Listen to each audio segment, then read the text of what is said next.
Voilà, je vous remercie d'avoir trouvé la salle et que vous êtes présents cet après-midi lors de notre conférence de presse de notre comité national. C'est très important pour nous et depuis la dernière fois, nous essayons d'avoir une traduction simultanée pour nos écouteurs ou pour les journalistes francophones qui souhaitent la traduction et j'espère que cela fonctionne. Nous avons organisé les conférences de presse dans cette salle dans le passé, mais depuis très longtemps, ce n'était plus le cas à cause de Covid. On s'est toujours réunis dans la Maison du Peuple. Bon, maintenant c'est possible dans cette salle. Je vous salue à cette dernière conférence de presse du Comité national de l'OGBL de cette année. Et en faisant le bilan de l'année, à la fin de l'année, il est logique de garder, d'observer ou d'analyser les activités de l'OGBL et les perspectives et les priorités politiques de l'année prochaine. Et c'était le sujet, en fait, ou la ligne directrice de notre comité national de ce matin. Nous avons passé en revue une année très forte, marquée par de nombreuses activités de l'OGBL à tous les niveaux et dans toutes les structures de notre syndicat. Évidemment aussi au niveau politique, à cause de la crise dans laquelle nous nous trouvons actuellement. Nous avons évoqué brièvement ce qui s'est passé l'année passée. Pensons à la discussion, les débats sur l'index. Et je ne vais pas revenir en arrière, mais nous devons en parler vu que cette matière nous tient à cœur. Nous avons vécu une année marquée par des attaques fortes contre le système de l'index luxembourgeois à tous les niveaux. Nous en avons l'habitude dans l'histoire de l'index, vous le savez. Nous avons toujours été confrontés à toutes sortes de tentatives de manipuler ou de supprimer le mécanisme de l'index. Nous avons fait l'historique des différentes tripartites qui ont échoué, où on n'a pas trouvé d'accord. Et toujours dans l'histoire, il y a eu des moments d'inflation très élevés. Et à de tels moments, il y avait des attaques contre le système indiciaire. Le ministre d'État Jean-Claude Juncker, à l'époque, avait demandé aux syndicats s'ils souhaitaient une manipulation du panier des marchandises ou un plafonnement de l'index. Donc les syndicats se sont opposés à la manipulation de l'index et voilà. On devait déclarer la tripartite comme échouée. Si on avait accepté cette fois-ci la manipulation du panier de marchandises, si on avait enlevé les prix énergétiques, vous pouvez imaginer le scénario. Et de nouveau, nous avons une nouvelle tripartite à échouer et on a constaté que s'agissait d'une attaque systématique contre le modèle, proprement dit le modèle de l'indexation. Et malheureusement, ce n'était pas la première fois dans l'histoire. Malheureusement, ceci s'est confirmé à partir de la deuxième moitié de 2022, qu'une situation d'inflation élevée et très forte, et il y a eu des attaques idéologiques et politiques de tous les côtés contre notre système d'indexation. Nous l'avons vécu de manière très forte, même violente, et donc ces attaques de la part des patrons et d'autres côtés. Voilà. C'est pourquoi il y a eu un accord à la fin, l'accord de manipuler l'index. Tout d'abord, la tranche indiciaire de 2022 a été reportée à l'avril 2023 et secondo, on s'est mis d'accord sans tenir compte de l'opinion de l'OGBL de prévoir 12 mois entre chaque tranche indiciaire. C'est-à-dire une seule tranche indiciaire par période de 12 mois. L'OGBL était le seul syndicat qui n'était pas d'accord et qui s'y est opposé. Et ce fut donc notre année. Nous avons créé une opposition très forte à la table des négociations, mais également dans la rue. Nous avons mobilisé beaucoup de monde. Nous avons été très présents sur le terrain auprès des salariés et nous avons constaté que les gens étaient en colère et ne voulaient pas se laisser faire. Cette opposition, cette résistance a porté ses fruits, puisqu'en septembre de cette année, nous avons obtenu le nouvel accord tripartite introduisant le système indiciaire normal, et tous les autres partis ont dû capituler et déclarer l'accord précédent comme non valide. Nous devons signer un nouvel accord rétablissant le système normal de l'indexation. Ceci a fait que nous sommes là où nous sommes maintenant. Nous avons notre mécanisme d'indexation normale. Nous avons décidé des aides aux ménages au niveau, par exemple, fortement des prix énergétiques, du fioul, du gaz, des granules de bois, avec une baisse de la TVA, l'allocation de vie chère, etc. C'est très bon, c'est très positif et nous défendons toutes ces aides. Donc, il n'y a aucun doute. Il est important que ceci a été décidé. Malgré tout, ceci ne suffit pas. Nous vivons des temps très durs aussi pour les salariés et les retraités. Nous vivons une crise où le pouvoir d'achat est mis fortement sous pression. Le pouvoir d'achat de la population, c'est pourquoi nous avons besoin de débats ultérieurs et de mesures qui vont plus loin. Nous savons que le gouvernement actuel n'a que quelques mois de temps et il y a tout de même une marge financière pour réaliser des mesures. Il faut donc mettre les jalons de manière correcte. C'est pourquoi dans notre actuel, un dossier, donc notre brochure sera bientôt disponible, elle est déjà en ligne. Et dans ce dossier, nous avons fait le bilan de ce que le gouvernement a réalisé dans son programme de coalition, ce qui est encore faisable le reste du mandat. Et c'est ce que nous attendons des différents partis politiques. Je ne vais pas détailler tous les sujets, mais quelques-uns qui sont des sujets phares que nous avons considérés et définis comme nos priorités politiques pour l'année prochaine. Au sein du Comité national, ce sera une année très dure. La crise n'est toujours pas passée, terminée. Nous sommes dans une situation mondiale marquée par une insécurité économique aussi en Europe. Nous avons une guerre dont on ne connaît pas l'issue. Nous avons donc une forte insécurité face aux conséquences géopolitiques de cette guerre. Et la situation des finances publiques sont plutôt confortables, en tout cas plus confortables que comme on nous les a présentés. Mais nous savons pertinemment que ce sera une année très dure. D'une façon et d'une autre, nous ne sommes pas encore atterris dans une récession économique.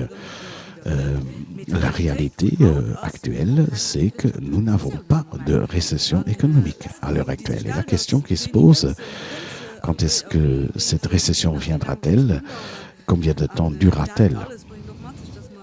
Et c'est très difficile d'évaluer ou de faire des pronostics pour 2023. Et dans ce contexte d'insécurité économique, et j'insiste, l'insécurité sociale, parce que la population a des problèmes.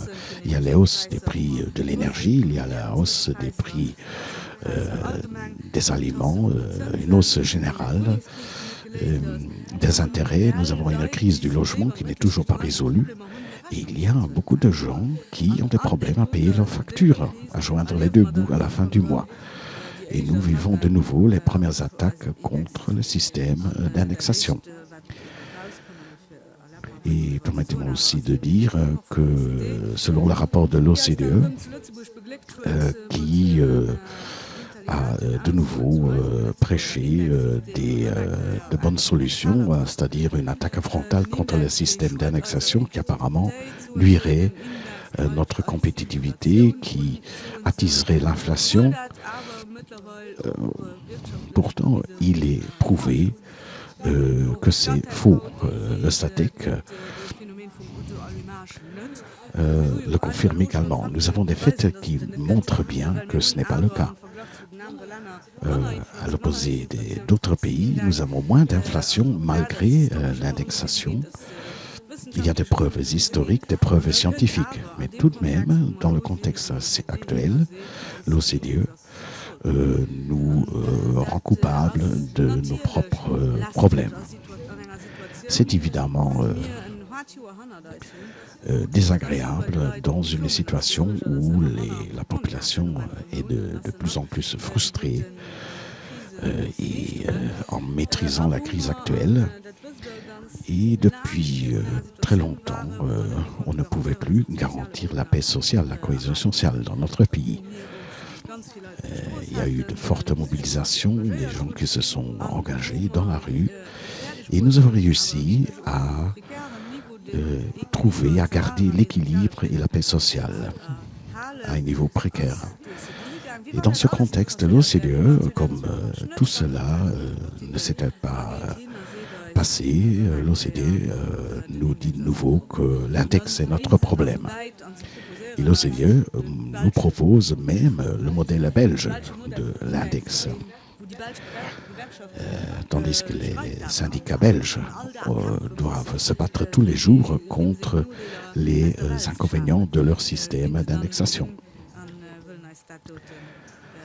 Et alors, en même temps, l'OCDE nous le conseille comme le meilleur chemin, comme la voie royale. Bon, c'est normal, on a l'habitude avec l'OCDE, mais c'est contre-productif dans la situation actuelle et vraiment pas utile pour les discussions politiques. Voilà. Et puis il y a des enquêtes au sein de la population, il y a des propos politiques, de nouveau des attaques.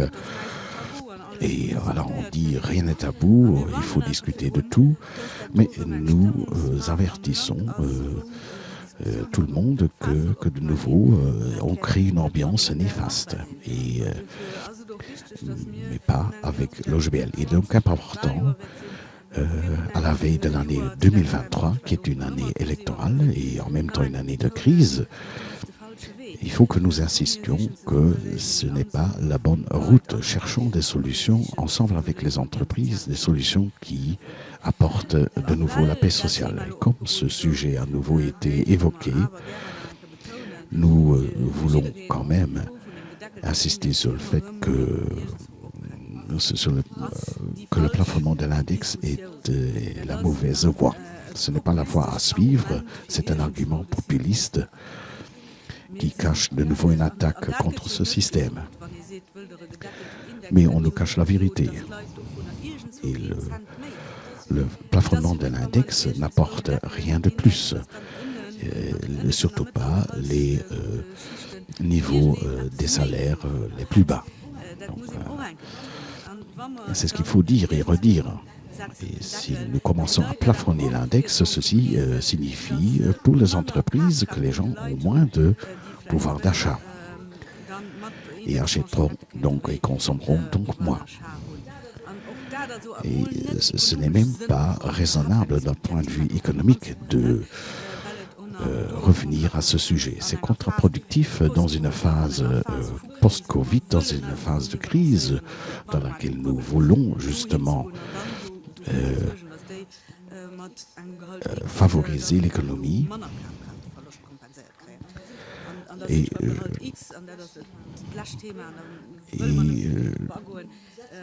mais où mettra-t-on donc le niveau pour plafonner l'index? Donc on peut pas, les gens ne peuvent pas s'imaginer qu'il y aura une amélioration, ou disons 2 fois le salaire minimum comme niveau de plafonnement. C'est donc une évolution négative et c'est un argument qui cache de nouveau une attaque. C'est ça la réalité. Nous avons parlé beaucoup de l'index l'année passée ou cette année. Mais nous sommes dans une phase de rétrospective et sans savoir ce qui nous attendra en 2023, bon, à part les 2 tranches qui ont été décidées malgré nous. Nous nous sommes battus pour l'index et pour que chaque tranche vienne à échéance au moment dû. Ce ne sont pas des augmentations salariales, je le rappelle, ce sont des compensations de la perte du pouvoir d'achat. Et en parlant de la perte du pouvoir d'achat, c'est ça ce que finalement les gens ont dans leur portefeuille à la fin du mois. C'est ça le pouvoir d'achat, ce qu'ils peuvent dépenser ou pour payer leurs frais. C'est le net, c'est pas le brut. Et nous étions unanimement d'accord au sein du comité national de l'OGBL ce matin pour déclarer que l'OGBL luttera pour le net de la tranche indiciaire. Et il y en a marre du vol de l'indexation. Il faut l'arrêter. Il n'y a plus d'excuses et de prétextes pour assumer l'augmentation des impôts. Nous le revendiquons déjà depuis 2017, depuis la réforme fiscale. Évidemment, le problème d'une récession s'acerbe dans une phase d'inflation. Dans la déclaration sur l'état de la nation en 2021, le Premier ministre avait prétendu qu'il n'y avait pas eu d'augmentation des impôts. Mais c'était faux. Il ne l'a plus dit en 2022. Mais il n'a rien dit du tout. Il n'a même pas corrigé ses propos du passé. C'est évidemment un problème. Hein. Le monde politique ne parle pas de l'augmentation réelle des impôts, du barème fiscal. Et c'est une distorsion politique de la réalité fiscale.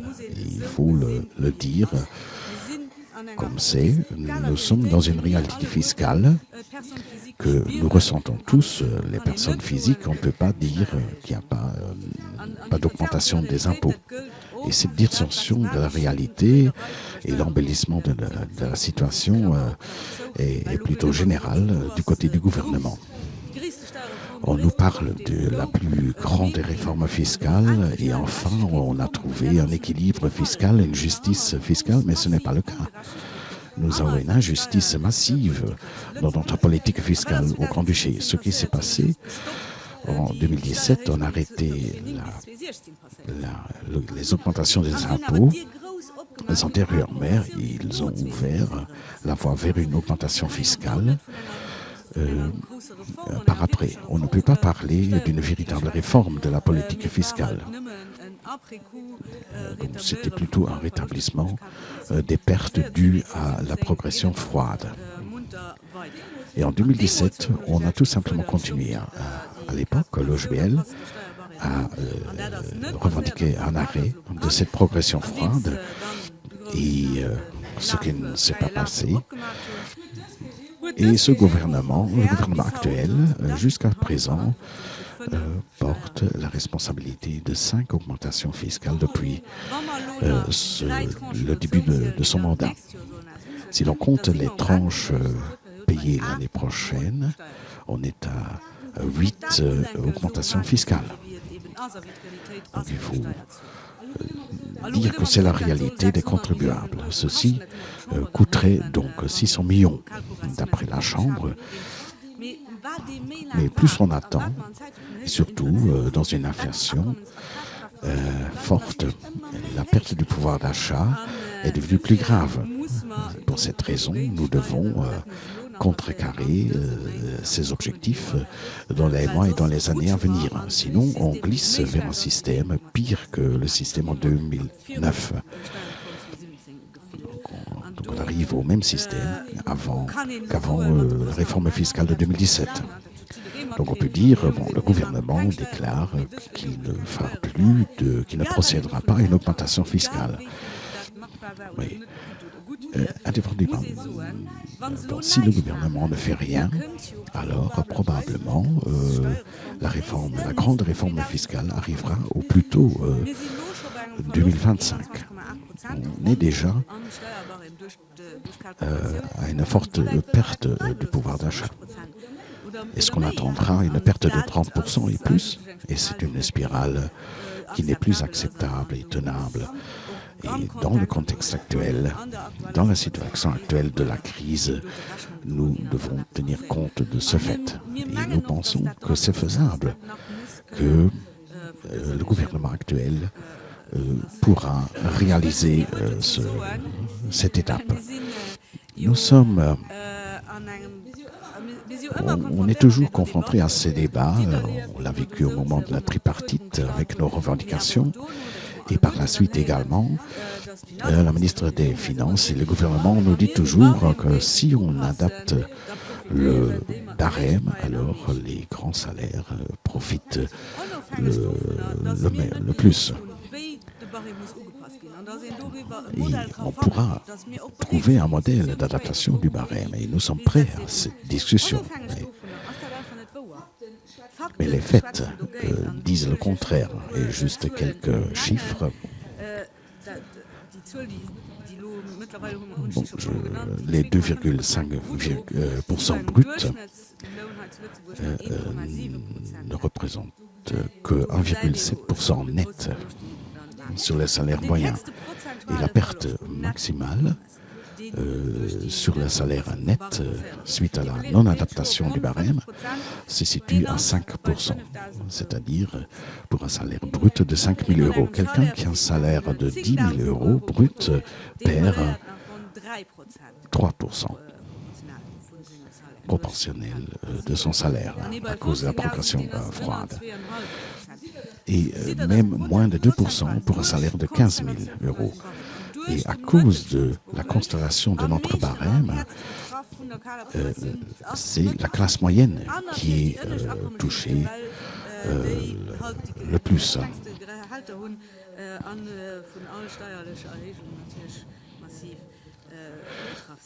Ce qui veut dire que voilà, nous revendiquons, et c'est une position claire et unanime du Comité national de l'OGBL, nous réclamons un arrêt immédiat de la progression froide.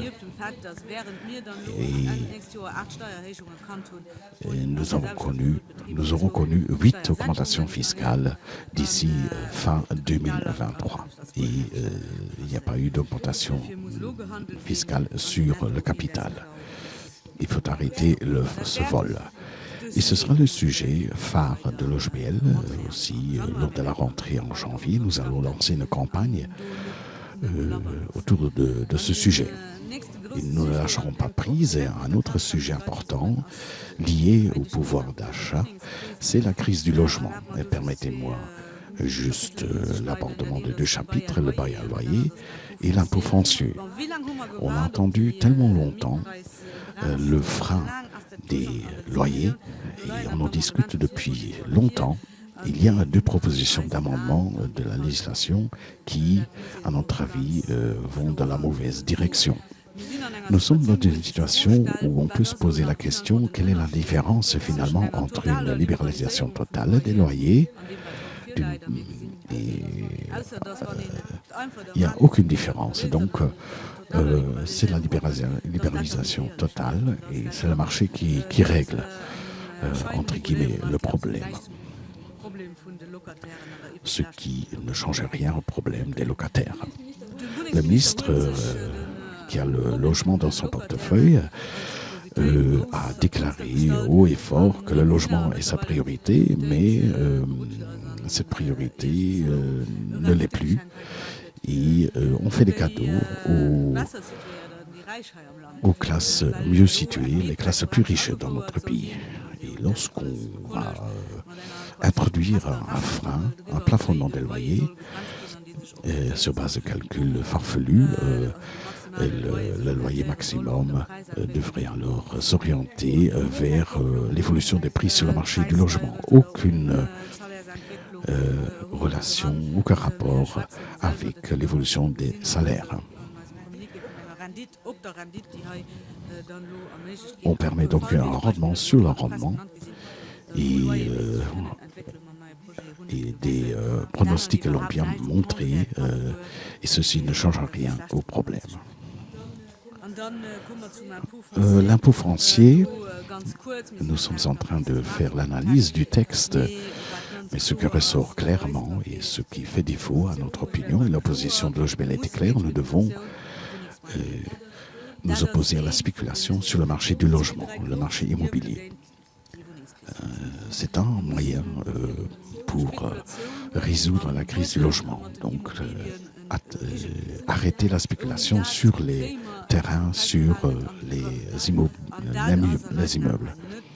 Et ceci n'a pas été fait ou pas suffisamment. Nous n'avons pas de progressivité de l'impôt foncier.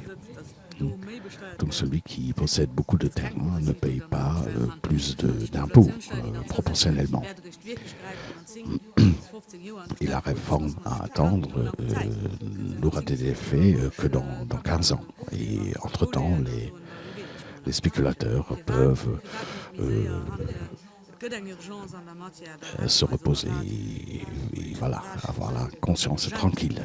Donc, et le gouvernement n'a pas eu le courage de renchérir et de freiner la spéculation et la thésaurisation d'immeubles.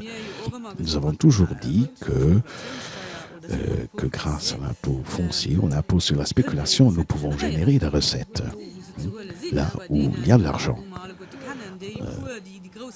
Donc ceux qui possèdent une grande partie des terrains au Grand-Duché, ils ont de l'argent. Et de cette manière, nous générons des recettes fiscales par lesquelles on peut financer les logements sociaux. Ceci n'a pas été fait. Et ce sera un des sujets majeurs pour Logebel. Et puis, nous avons clôturé maintenant la partie de l'actualité politique avec l'accord salarial de la fonction publique, dans la fonction publique. Et là aussi, je n'entre pas dans tous les détails des négociations. Frédéric Krier est chef du département relations publiques de Logebel et il est prêt à répondre à vos questions. Mais nous avons un grand problème que nous voulons soulever. Le 9 décembre, vendredi, nous avons été totalement surpris de la signature de l'accord salarial. Et voilà, ceci s'est fait en cachette. Nous ne savions pas que les négociations avaient commencé ou ont été terminées. Et puis, on nous montre tout simplement un résultat. Et indépendamment de ce qui se trouve dans ce résultat de l'accord, nous devrons dire que nous avons un problème massif avec la compréhension de certaines personnes de la démocratie ou du fonctionnement de la démocratie. Ceci ne marche pas, c'est inacceptable, c'est fondamentalement antidémocratique, notamment que le gouvernement exclut les syndicats. Nous représentons plus de gens que la CGFP. Nous représentons directement et indirectement les salariés concernés par cet accord. Et 41 000 salariés travaillent dans ce secteur, ou les secteurs apparentés, notamment dans le grand secteur de la santé, le secteur social, qui sont attachés. Et nous avons aussi les cheminots, l'enseignement, les employés, les salariés des communes que nous représentons, les employés de l'État que nous représentons, ils ne sont pas invités aux négociations collectives. Ça, c'est inacceptable. Ce ne serait pas possible dans d'autres secteurs. Et n'acceptons pas le fait d'être exclus des négociations. Ce sont nos partenaires aussi, et ce sont des mesures qui nous concernent. Nous ne voulons pas blâmer la CGFP qui a sa légitimité dans son secteur, mais nous l'avons aussi. Et surtout pour ces négociations globales pour le secteur public. Et l'OGBL aurait dû être à la table des négociations. Ceci ne s'est pas fait et ce sera la dernière fois que nous n'allons pas céder d'un pas. Et la prochaine fois, nous serons présents. C'est une défaillance de la démocratie. Et nous sollicitons tous les partis politiques à se positionner à ce qu'ils pensent de cette situation. C'est peut-être énervant d'avoir l'OGBL à la table des négociations, mais nous sommes légitimés. Il s'agit de liberté syndicale et de droits de négociation, et partout dans le monde, on se bat pour ces droits. Mais ce manque de démocratie, il faut l'arrêter tout de suite. Pour le reste, on est content du résultat, puisqu'une série de négociations, de revendications se retrouvent dans l'accord. Surtout, nous sommes satisfaits de l'augmentation récurrente des salaires. Nous sommes contents que le système d'évaluation est supprimé. C'est également une de nos revendications, évidemment. Nous critiquons certaines mesures qui ont été retenues et surtout il est important que quelque chose s'est passé au niveau des salaires. Mais ça aurait été très positif et très bien si on avait pu participer aux discussions. Mais on ne le voulait pas. Mais c'est fini, ça ne se produira plus. Vous connaissez notre position et le droit du travail a été un peu négligé pendant ce mandat du gouvernement. Rien ne s'est fait au niveau des plans sociaux, au niveau de la législation sur les plans sociaux. Et un autre sujet, ce sont les conventions collectives. Il n'y a pas eu de réforme de la loi sur les conventions collectives.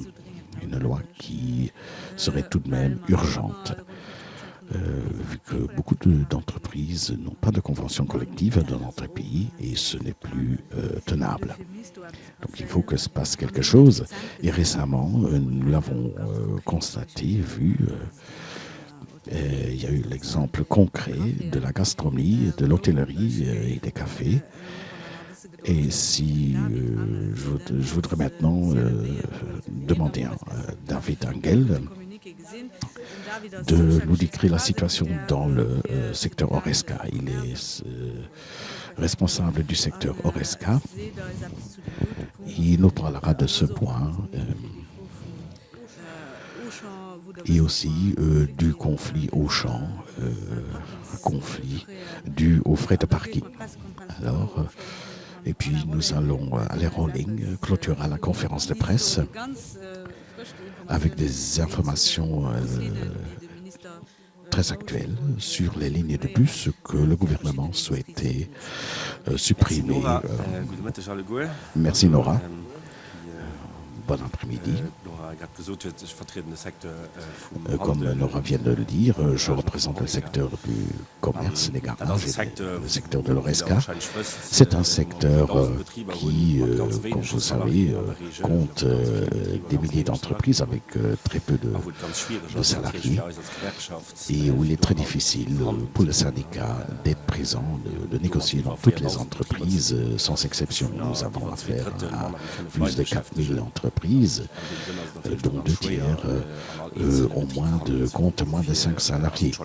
Donc c'est très difficile de négocier dans toutes les entreprises et c'est une demande de l'OGBL de longue date de pouvoir négocier au niveau sectoriel et de créer une obligation de négociation au niveau des entreprises. Voilà. Dans le secteur de l'Oresca, le secrétaire général de la fédération Oresca, M. Kopp, le 3 décembre sur RTL s'est plaint du fait que plus de 3000 postes n'étaient pas occupés. Et qu'il y avait des problèmes de trouver du personnel pour le secteur. La solution qu'il a proposée, qu'il a soumise, à côté d'autres solutions, était une flexibilisation encore plus poussée des heures de travail et de supprimer les 40 heures de travail dans ce secteur pour permettre aux salariés de travailler davantage. Il y a d'autres problèmes dans ce secteur. Nous avons déjà une série d'articles ou de dispositions du droit de travail qui ne sont pas appliquées, notamment le travail du dimanche. Il y a des exceptions pour le secteur RSK et aussi pour d'autres dispositions du droit du travail. C'est un secteur qui n'est vraiment pas attrayant, il faut le dire clairement. Un secteur qui, selon une étude récente, est le secteur qui paye les salaires les plus bas au Grand-Duché et qui a des conditions de travail misérables, qui connaît déjà des heures de travail flexibles avec des coupures de 4 heures. Les salariés passent beaucoup de temps au lieu de travail et c'est un secteur qui depuis longtemps paye des salaires très bas. Et on peut s'imaginer les conséquences pour la vie familiale des salariés concernés, surtout s'ils doivent travailler en équipe. S'il y a 3000 postes vacants dans le secteur, c'est dû aux mauvaises conditions de travail et aux heures de travail ultra flexibles. Et nous pensons qu'il faudra absolument négocier.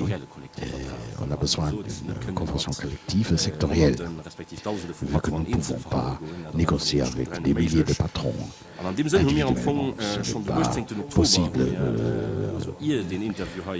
Déjà le 18 octobre, nous avons demandé une entrevue au secteur ORESCA afin de discuter de la possibilité et de la faisabilité d'une convention collective dans ce secteur. Nous attendons toujours une réponse. Et c'est un peu en contradiction de la situation pendant l'année Covid où l'OGBL s'est engagé fortement pour le secteur pour accorder rapidement une aide aux entreprises concernées. Nous avons signé un plan de maintien de l'emploi pour sauver les emplois, pour sécuriser les emplois dans ce secteur et pour garantir la survie des entreprises. Nous avons assumé notre responsabilité pendant la période de Covid. Et alors, nous devrions, il faudrait que le côté patronal également assumer sa responsabilité et se mettre à une table avec nous. Je parle évidemment des lignes de bus. Le ministère a annoncé le 2 décembre la suppression de 21 lignes de bus, surtout les lignes qui traversent les sites industriels où nous sommes fortement représentés en tant qu'OGBL. Nous avons la majorité dans l'industrie et nous représentons presque 40 000 salariés, surtout de frontaliers. Et pour nous, c'était un choc, cette annonce de la suppression de 21 lignes de bus. Principalement dans la vallée de l'Alzette, la firme Chibit, l'ancienne firme Elt, avec 600 salariés, et Colmar, avec Goodyear, avec plus de 3500 salariés. Bon, pour nous, c'était un choc assez fort. Nous savons, et nous avons pris comme délégation des personnels chez Goodyear et chez Chebi, que beaucoup de salariés ont besoin de la ligne de bus. Plus de 200 salariés de Chebi prennent le bus pour arriver au lieu de travail. Et quelques centaines chez Goodyear. Évidemment, le ministère, dans son communiqué, a prétendu qu'ils avaient compté les salariés et que finalement, peu de monde prenait le bus Évidemment, il n'y a pas de compteur dans les bus et les études ont été faites pendant l'été. Nous savons que dans l'industrie, l'activité est plus calme aussi à cause des congés collectifs. Je ne veux pas jouer avec les chiffres pour nous. De toute manière, c'était un choc assez fort et nous avons pris nos responsabilités. Et la semaine passée, nous avons publié un communiqué, comme vous le savez, et nous avons demandé immédiatement une entrevue avec le ministre responsable, le ministre Bausch. Entrevue qui s'est passée ce matin. Donc, et cette entrevue s'est déroulée de manière plus ou moins positive. Nous avons formulé nos doléances. M. Bausch est attentif à nos doléances, et surtout les doléances qui ont été relatées par les délégations du personnel. Nous avions Mme Rizzo de la délégation du personnel de Chili et M. Lagoudière qui ont pu s'exprimer face au ministre, décrire la situation et donner le retour de leurs collègues de travail. Nous nous sommes d'accord avec le ministre. Il était très clair. Il veut restructurer les lignes de bus, réorganiser les lignes de bus, rendre ces lignes plus efficaces. Et nous n'avons pas de problème avec cela, avec cet objectif. Mais le GBL souhaite de même que ces lignes restructurées ou réorganisées soient maintenues. Il s'agit de salariés qui travaillent en équipe, qui commencent leur travail à 6 heures du matin et jusqu'à 14 heures. Il y a aussi des équipes de nuit, il ne faut pas les oublier. Et nous savons tout de même que le transport soit garanti. L'année prochaine, en février, nous aurons une deuxième entrevue avec le ministère pour faire le suivi. Parce que le ministère voudrait maintenant sonder la température sur le terrain chez les salariés concernés. Il y aura un sondage dans les entreprises concernées. Et il y aura des discussions avec les employés pour connaître les besoins. Il faut savoir que Chili, Goodyear, les salariés viennent de tous les coins du pays, aussi de l'étranger, des frontaliers. Et il faut bien organiser le transport, surtout chez Chili. On parle toujours pour l'achat et chez Chili, on ne paye pas les salaires. Dans d'autres secteurs, ils n'ont pas tous toutes les voitures pour venir au lieu de travail. Ils ont besoin de bus. Voilà, c'est un sujet que nous tient à cœur. Le GBL suivra ce sujet de près et faire en sorte que les salariés puissent venir au lieu de travail en bus. Le ministre Mais hoffen noch lo dass de Sondage dass de so se frichten dreht, dass de Minister auch seit die Besuch von den Leuten sind, dass man dort die baschmeiglichen Busreso für die Leute können organisieren. Ich meine, die Busreso an der Industrie, den als nicht Neues, den der Covid schon Zeit von der Schmelz, dem muss Schmelz, aber da sind auch mal Bus und da gefuhr. Was sollen lo nicht Leute können aus der Industrie haut nach von der profitieren, wissen, dass aber 40.000 Leute in Lützeburg, die enorm viel sind an der Industrie schaffen, das geht oft vergessen. Und ich meine, wir bleiben im Ball und dann am Februar wird man ministère dann Nous allons suivre donc cette matière de près et en février, nous entendrons les conclusions du ministère et dire au ministre qu'on l'accepte ou qu'on refuse. S'il y a encore des questions, je suis à votre disposition. Merci Alain. Donc c'était deux des dossiers nombreux que nous avons abordés ce matin au sein du comité national. Concernant maintenant le dernier dossier, donc ce matin, nous ne savions pas qu'éventuellement il y aura une solution et que le ministre avait promis le maintien des lignes de bus. Donc c'est une nouvelle information, c'est très bon, c'est très bien.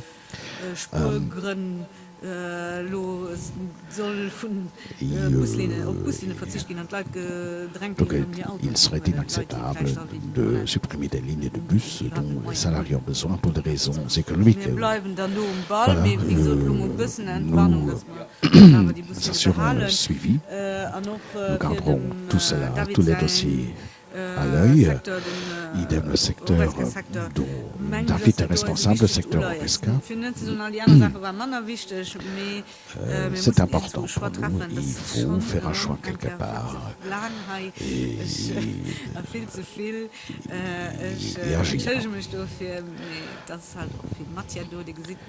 Il y a beaucoup de travail, beaucoup de pain sur la planche. Et nous sommes prêts à l'affronter. Et c'était aussi la teneur du comité national d'aujourd'hui, de ce matin.